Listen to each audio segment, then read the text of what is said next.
Vu que le PSG Marseille, c'est plus un classique, si tu veux, il y a pas de classique. Tu as un club, qui est stratosphérique, qui est l'un des plus grands clubs du monde, qui est le Paris Saint-Germain et Marseille qui se rattache comme il peut: «93, on avait gagné la Ouais. Ligue des Champions». C'est ça, enfin, tu Ça vois? fait là, tu vas faire plaisir à ma Non, communauté. mais c'est la vérité. Bon. It's not a game, it's a rich thing.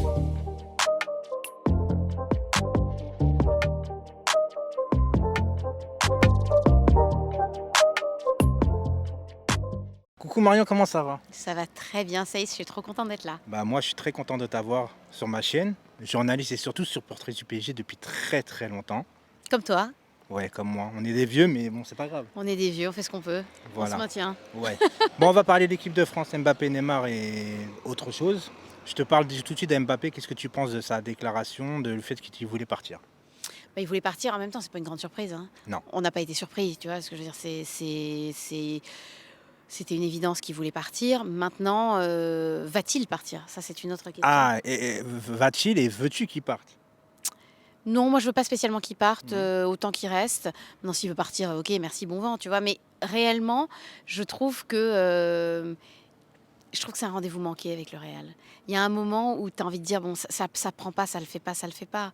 Et puis, en plus, je pense que ça avait plus de sens à l'époque où il y avait Zidane, où il y avait Ouais. des joueurs qui avaient 1 an de moins, 2 ans de moins. Là, si tu veux, on commence à avoir une génération, fatiguée, Kroos, Modric. Je sais ce que vous allez me dire: «Mais c'est pour faire une équipe autour de lui, Exactement. avec des jeunes et cetera». Je sais bien, mais je trouve que c'est perdre un tout petit peu de temps pour la Ligue des Champions, même si c'est le Real, même si c'est le plus grand club du monde. Je pense que c'est pas le meilleur calcul. Si j'étais lui, je resterais. Si j'étais lui, c'est pas parce que j'aime le Paris Saint-Germain, c'est parce qu'en termes de qualité et de ce qu'il est en train de construire à Paris, je pense que ça serait meilleur pour lui. Bah, Mais Mbappé, si tu écoutes Marion et que tu regardes cette vidéo, bah, voilà. ça serait bien. Voilà. Moi, je pense qu'il veut partir tout court et qu'il ne pense pas à tout ça. Oui, mais tu vois. vois, Et c'est j'aurais l'orgueil du Qatar qui est très bien d'ailleurs Tout pour à nous. fait. Mais j'aurais été, tu vois, j'aurais été Neymar à l'époque où il voulait venir à Paris. J'aurais dit comme son père, j'aurais dit: «Reste au Barça, t'es très bien, On est d'accord. t'es pas blessé. Ah, t'es pas blessé. T'as Tiens, un bon staff médical». voilà, bon, on va parler du staff Voilà. médical Ah! qui vient, la bonne transition. Désingue le PSG un petit peu par rapport à ça, au moins. C'est une catastrophe le staff médical au Paris Saint-Germain. C'est une catastrophe. C'est une catastrophe et pas uniquement par rapport à Neymar ou par rapport à Verratti. Il s'agit plus de savoir si ça fume en boîte, ça joue au poker, ça boit. C'est pas ça la Ou question. ça Twitch.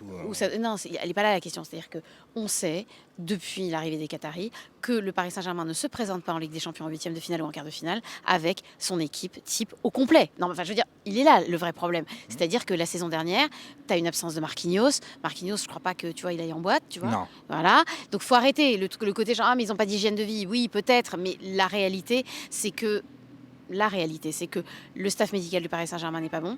Bon, il y a le Bayern qui n'a pas un très bon staff médical, on l'a vu la saison dernière, et ça a été bien pour nous. Ils ont quand même moins Lewandowski, d'absents. Mais ils ont moins d'absents, bien sûr. Mais Lewandowski, la saison dernière, il le paye cash, comme diraient les footballeurs. Donc voilà, mais moi je pense que le staff médical à Paris n'est pas bon, comme d'ailleurs il n'est pas bon dans les autres clubs, comme Lyon, comme Marseille, comme les autres. Sauf que le Paris Saint-Germain ambitionne de gagner la Ligue des Champions. Donc c'est ça le problème, à mon avis, numéro 1 au Paris Saint-Germain. D'accord. Et en parlant de staff médical, Oui. on va parler aussi des recrues. Mmh. Et avant de parler des autres recrues, j'ai envie de te parler forcément, vu qu'on est dans le point médical, de Sergio Ramos. Oui.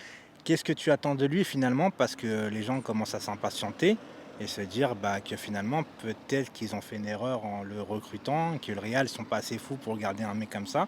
Donc qu'est-ce que tu penses de Sergio Ramos au final? La saison est longue quand même. Nous ne sommes qu'au mois d'octobre, à la veille du match contre Angers. On n'est pas au mois de mars.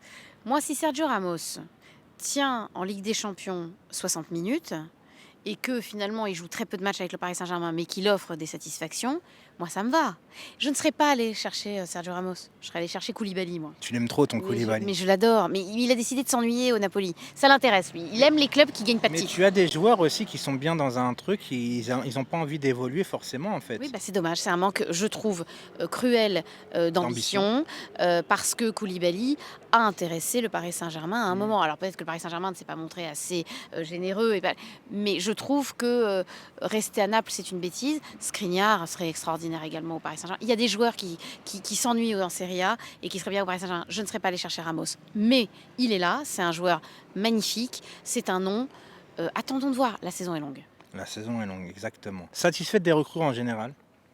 Oui, plutôt. Alors moi, c'est vrai que je suis une petite vieille, donc dès que Petite vieille. j'ai une petite vieille, donc c'est vrai que les latéraux très offensifs, c'est pas ma came, mais c'est comme ça. C'est le football d'aujourd'hui et c'est le Exactement. football moderne. Mm. Donc je m'y fais et voilà, c'est vrai que j'aimerais des latéraux un tout petit peu plus défensifs, mais encore une fois, ça n'est pas le cas. En Ça Europe, il n'y en a n'existe pas. plus. Ça n'existe plus. À part Donc ton on Bakary arrête. Sagna comme t'aimais bien. Voilà, mais il se trouve que voilà, ce sont des latéraux qui se projettent bien vers l'avant, qui prennent bien leur couloir. Voilà, il faut des joueurs offensifs. Donc Hakimi, je suis très contente. Bien que défensivement, j'ai peur, on verra. Mais voilà. Mais au final, c'est quand même mieux que ce qu'on avait depuis très longtemps. ça se Donc, compare pas. donc Non, mais on ça se peut être que compare pas. content. Non, mais ça se compare même pas, donc on peut être que content. Voilà, Voilà. voilà. On parle de Nuno Mendes un petit peu Ouais. vite fait parce que ça part de l'autre côté. Ouais, ouais. Satisfaite ou Bah, très satisfaite, et toi tu le sais, là je peux vraiment pas mentir, j'y croyais pas spécialement au départ, Mhm. mais quelle surprise, et quelle belle surprise, et quel joueur intéressant, et jeune, et hyper offensif, très sûr. Pour l'instant, moi je trouve que c'est un sans faute. Hein. Voilà, tu dis pour l'instant, mais justement parce qu'il est en option d'achat, 40 millions. Oui. Est-ce que pour l'instant, tu préfères attendre avant de mettre les 40 millions? C'est un peu Non, plus. mais Non, le tu les Paris- mets tout de suite. oui, le Il Paris n'y a pas besoin d'argent. Non, le Paris Saint-Germain n'a pas besoin d'argent. Il faut arrêter de penser en gagne petit au Paris Saint-Germain. Donc les 40 millions, évidemment, je rappelle quand même que Kerrer a coûté 37 millions. Mais Bon, Kerrer, il est super fort. voilà, Tu l'aimes bien, ton Kerrer. Il extraordinaire. a gagné Il est à très l'hippodrome mignon. la dernière fois. Il est tellement choupinou, on l'adore, très mignon. Il porte bien les suites, Jordan. Bah c'est déjà très bien. Marketing important, voilà, Ouais. il est mignon, mais il ne faut pas lui demander plus. Passons à Neymar, mademoiselle. Oui. Déclaration qui veut arrêter avec le Brésil, qu'est-ce que tu en penses? Mais alors là, j'ai pas compris les réactions en France. Il parle du Brésil, il parle pas du Paris Saint-Germain. C'est une catastrophe, la sélection brésilienne. On va arrêter. Je veux dire, on est très très loin de ce qu'on a connu dans les années 90. Bon, on n'est plus à 2002. Là, c'est une catastrophe. Il y a des joueurs extraordinaires, mais il y a un sélectionneur catastrophique, l'ami Titch. Oui, Titch. Titch. Absolument. C'est Isabelle Valéry qui m'a dit on ne dit pas Tité. Alors moi maintenant, je dis bêtement Titch. Neymar règle ses problèmes avec la sélection brésilienne. Ça n'a aucun rapport avec le Paris Saint-Germain. Oui, mais en fait, dans sa Non, t'as déclaration. pas l'air d'accord. toi. Non, mais quand il dit le football, tu sens que le mec prépare déjà son après-football. Et moi, tu sais très bien que Neymar, je suis pas satisfait au PSG. Toi, tu es satisfaite à. Si je te demande un pourcentage, par exemple. Bon, 60%. 60, c'est pas beaucoup finalement pour un mec comme Neymar. Mais dis-moi ce C'est vrai que. qu'il y a des déceptions, mais ce que je sais, c'est qu'il a apporté le avant-après. C'est-à-dire que le monde n'a plus regardé le Paris Saint-Germain de la même manière à partir du moment où Neymar est arrivé au Paris Saint-Germain. Ça, c'est vrai. Voilà, ça c'est la première chose. La deuxième chose, c'est que je mets beaucoup de choses aussi sur le staff médical. Après, oui, il y a son poids qui est une catastrophe. Il y a effectivement les blessures. C'est vrai qu'il se présente toujours, il ne se présente pas en Ligue des Champions et c'est effectivement très compliqué. Il y a effectivement beaucoup de choses qui peuvent décevoir. Mais je trouve que, écoute, il est nommé au Ballon d'Or. Hein. Oui, ouais, parce que c'est une connerie, Marion, c'est une connerie, c'est son aura. Non, mais en soi, moi, Neymar, je le trouve fantastique, balle au pied, mais je trouve que. Tu as parlé de son poids, finalement, et pour moi, j'ai l'impression que son centre numéro 1 n'est plus le football. Tu vois, en fait, tu n'as pas l'impression que ce mec est Mais comme- investi à mais- 100%. mais- Comme mais- tous les Brésiliens, tu Mais vas me comme- dire. Exactement. C'est ce Mm. que je te dis à chaque fois. Kaka qui a été Ballon d'Or, il est disparu dans les limbes. Robinho et ses histoires de filles en Italie, il s'est pris 9 ans de tôle. Bon, tu te dis, attends, c'est quoi ces mecs? Bon, voilà, donc effectivement, l'attaquant brésilien, à part le génie Ronaldinho, et encore, le génie Ronaldinho, après l'âge de 26-27 ans, quand il arrive au Milan, l'Europe se pose des questions, tu vois, sur lui. Donc, je pense que les Brésiliens ont des carrières extrêmement courtes, il faut le savoir. C'est le cas de Neymar. Bon, le Paris Saint-Germain n'a pas besoin d'argent, donc c'est pas dramatique. C'est vrai, c'est Voilà. vrai. On Faut va pas- parler de l'équipe de France parce que tu viens de me faire penser à un truc en disant que le mec, il a fait de la prison. Ouais, c'est ce que je te disais tout à l'heure en antenne. Je te disais, on aimerait bien quand même que nos joueurs français, voilà, il y en a un qui est en tôle en Espagne, l'autre qui est en tôle en Angleterre, et un autre quand même qui va passer en jugement bientôt, qui est Karim Benzema. Bon, cette équipe de France, Marion, avec cette victoire en. C'est quoi cette compétition déjà? La Ligue des Nations. Deux Compétition. choses. Alors la première importante, c'est qu'on a notre nouveau classique, France-Belgique. Vu que le PSG Marseille, c'est plus un classique, si tu veux, il n'y a pas de classique. Tu as un club qui est stratosphérique, qui est l'un des plus grands clubs du monde, qui est le Paris Saint-Germain, et Marseille qui se rattache comme il peut. 93, on avait gagné la Ligue des Champions, c'est ça. Enfin, tu Ça vois, fait- Là, tu vas faire plaisir à ma communauté. non mais c'est la vérité. Bon, donc on se raccroche comme on peut, c'est ça, hein, à la Ligue des Champions du côté de Marseille.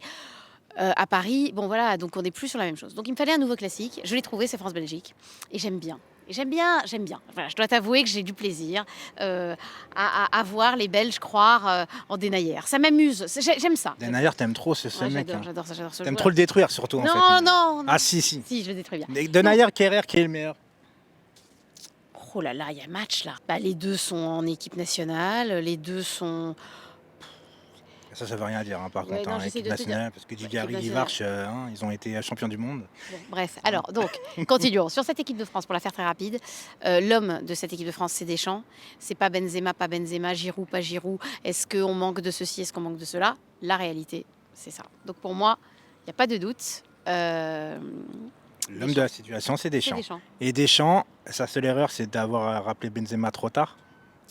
Ah bah, moi, Pour l'Euro. moi, c'est ou tout noir ou tout blanc chez moi. C'est ou bien tu le rappelais pas, ou bien tu le rappelais, tu le faisais même pas partir ouais, à l'arrivée. C'est peut-être ça la réalité. Mais moi, voilà, moi, c'est ou tout noir ou tout blanc. Ou bien tu le fais rester, ou bien tu ne le fais pas revenir. Voilà, De tu ce sais que- tout. De ce que tu as vu, on va finir sur ça, de ce que tu as vu à l'équipe de France, est-ce que tu vois les beaux jours pour la Coupe du Monde ou Oui, pas? oui, oui. Oui, oui, parce que encore une fois, Deschamps n'est pas esclave d'un schéma de jeu, comme beaucoup de coachs. Il peut jouer en 4-3-3, en 4-2-3-1, en 4-4-2. Ça n'est pas le problème. Il n'est pas esclave de son schéma de jeu, comme les coachs généralement moyens qui s'accrochent comme ils peuvent à leur tactique. Il s'adapte aux joueurs. Et voilà, les joueurs passent. C'est pas facile, hein. Umtiti n'est plus là.